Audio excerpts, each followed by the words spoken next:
اب رخ کرتے ہیں کراچی کا، جہاں کورنگی کے علاقہ یوسی مہران ٹاؤن میں سالوں بعد ڈالی گئی ڈرینج لائن ناقص مٹیریل استعمال کرنے کے باعث اسی ہفتے میں ٹوٹ گئی، جس سے علاقہ مکینوں کو شدید مشکلات کا سامنا ہے۔ مزید اسی حوالے سے جانتے ہیں جاوید محمود سے۔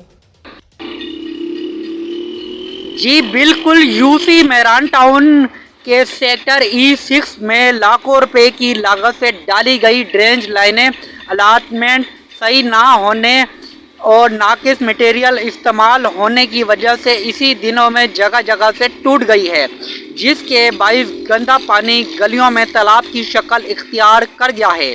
گندے پانی کی وجہ سے علاقے میں شدید مشکلات اور بدبو پھیل گئی ہے اور ملیریا، ڈینگی سمیت کئی بیماریاں جنم لینے لگی۔ علاقہ مکینوں نے عوام کی ٹیکس سے لاکھوں روپے کے اس ناقص کام کی تحقیقات کا مطالبہ کرتے ہوئے ملوث افراد کے خلاف کارروائی کا مطالبہ کیا ہے اور ڈرینج لائنیں کی درستگی اور گندے پانی کے جلد نکاسی کی اپیل کرتے ہوئے ڈسٹرکٹ کورنگی کے DC سے ایکشن لینے کی اپیل کی ہے۔ Report Javed Mahmood Arain, district reporter, Red News, Karachi. بہت شکریہ جاوید محمود تفصیلات سے آگاہ کرنے کا۔